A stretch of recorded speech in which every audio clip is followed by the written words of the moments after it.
Where to, dear? I think we should go to the seaside, perhaps for an ice cream. Oh, lovely. On BMW's new F900 XR. Yeah! Ridiculous.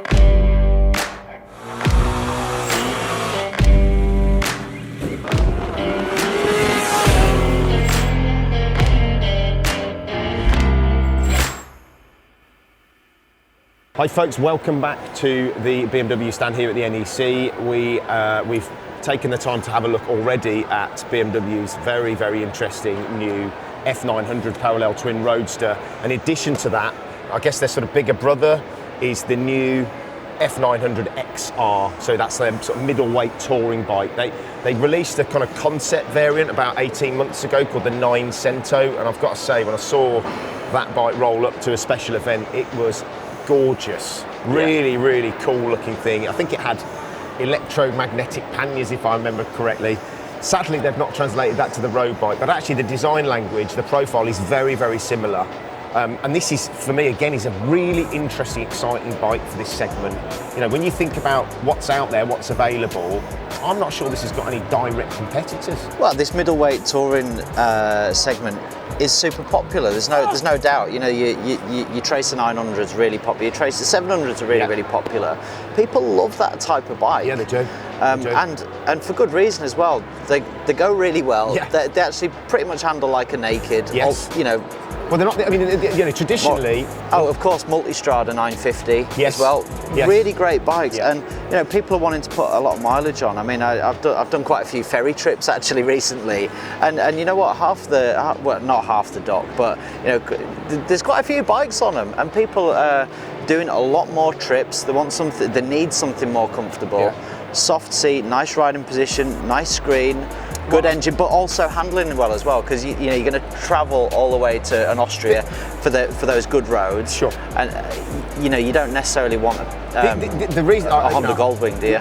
In some respects, you've got, you know, Yamaha have got a lot to be thankful for, I think, because they've kind of driven that market a little bit. But the reality is, you know, the way that manufacturers are looking at the model selection and the type of bikes they're producing has changed enormously. You know, what a lot of people want, including myself, is you kind of want a bit of a Swiss Army knife for a bike. You actually want a bike that you could sit on for 5 hours, but also that if you want to go for a blast, it's agile, it turns well. Yeah. But, you know, you're absolutely right. If you're going to get on a ferry and I went, you know, south of Spain, I need a screen.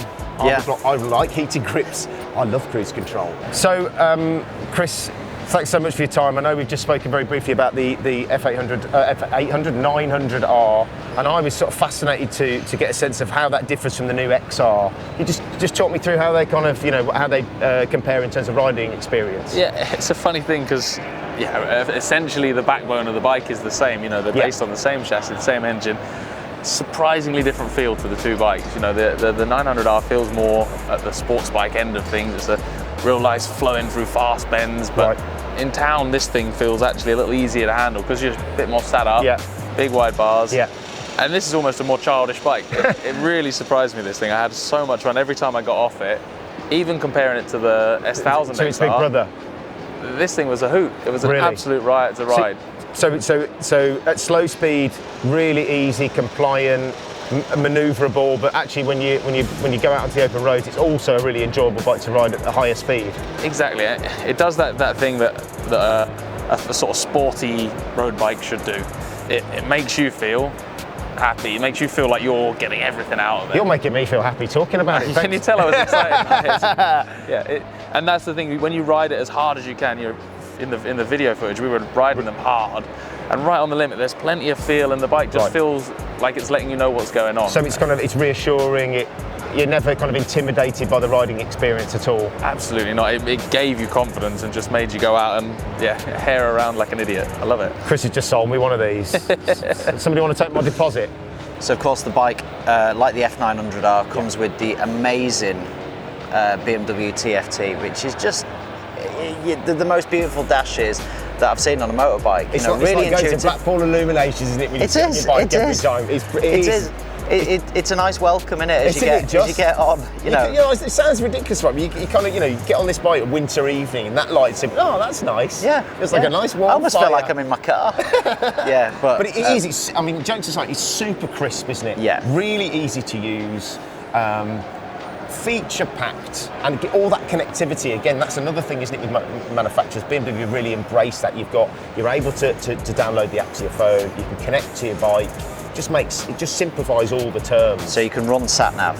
Run your sat nav, run your phone, run your music. You can do all sorts of bits and pieces with it. And again, you know, as we were talking about with the 800 Road, the 900 Roads, and the 900 Roadster, most people are going to buy the TE, the Touring Edition, because you get so much more for your money. Yeah. And without banging on about value again, you know, this bike on the road, just under 10.4 with all of these toys. That's the sport version, then the touring version. Yes, okay, sorry, the touring version. So standard comes in at 9,365, and this one is 10,365. Yeah, so effectively for another £1,000 you get Riding Modes Pro, quick shifter, heated grips, cruise control. The list is very long. Yeah. So you are getting a massive amount of bike for your money, and like I say, a kind of incredibly usable tool for all types of riding, touring, going out for a blast, everything. And that I think is the key for me. I mean, it's a difficult one. I've come on over here and vacillated wildly. Do I prefer this? Do I prefer that? I don't know. I think you're a fan actually of that screen, Mark, aren't you? I'm a middle-aged And it works man. as well. It works well. I love the fact that you just do It's that simple. to lift it up and down. I mean, that's great. I mean, we had a KTM recently, and you had to like get your Allen key out and unscrew the bolt, and then lift it up. And even then, it didn't work. You've got to stop for 15 minutes. Get your tool bag out. Yeah, in the cold. So this is really, really good. I actually prefer the red, you know, being honest, but it comes in 3 different colorways, doesn't it? So it comes in a red, comes in a grey, and I think it comes in a black as well. No, there's a gold. Oh, a gold. Well, I'm not sure exactly what the BMW terminology for that colour is, but actually, you kind of think gold and you think, yeah, not so much. But in the flesh, that is a very nice looking motorcycle. Yeah. The other thing that they do quite nicely on this bike, and we didn't mention it in the F900R1, is that they do a really nice exhaust. You know, and we've talked a bit about exhaust getting bigger and bigger, and you know, sort of. Let's talk about exhaust. Shall we? So we love talking about exhaust. So it's quite a nice favourite topic. It's quite a nice exhaust on this one. It's got like a slash cut exhaust. Yeah.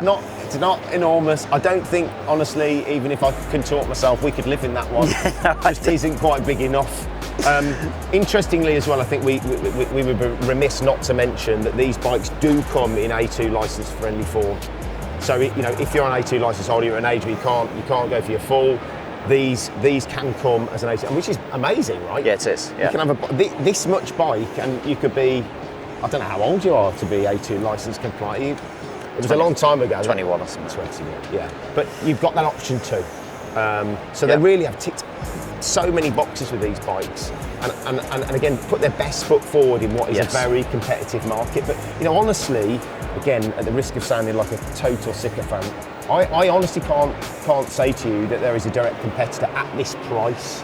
No. That's the thing that surprises me the most is how they've managed to position these bikes at the price they have. If you think about, and you consider that it's BMW. Yeah. So you know everything else.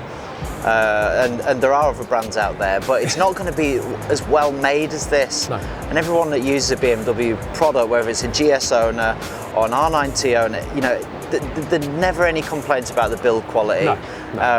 You know, and that's why they keep coming back, because they are well made. Yeah. And you go on other stuff and it's all a bit plasticky and stuff. These guys really take care because they're such a big worldwide brand. Technically, you should be actually paying a premium for that. But I think the reality is that you're not in this case. I don't think BMW want this to be a secret, but frankly, I really am incredibly surprised at how they've positioned these bikes price-wise. I do think, dare I say it, they're a bit of a bargain. Yeah. You know, if you are looking to upgrade from a kind of smaller capacity bike, you want to get yourself onto a real full-size machine, whether it be the Roadster, whether it be the XR, they are phenomenal value for money. There's no doubt about it. Just very quickly, obviously it being the touring-based bike, the tank is slightly larger. I don't know whether we mentioned the Roadster video, but that's a 13 and this is a 15-litre tank, so range is sensible. Okay. So again, the F900 XR is fitted with Brembo brakes, just like the naked variant. So it's going to stop really well, basically. Same setup as the new 900 Roadster. And the tyres are a bit more of a sport touring orientated. The T30R from Bridgestone, which is just a bit probably longer life tyre basically. And one other interesting piece of technical is that this is just 8 kilos heavier than its naked equivalent, which is very little, frankly, isn't it? It's probably like a big Christmas dinner. Or the difference between me and you.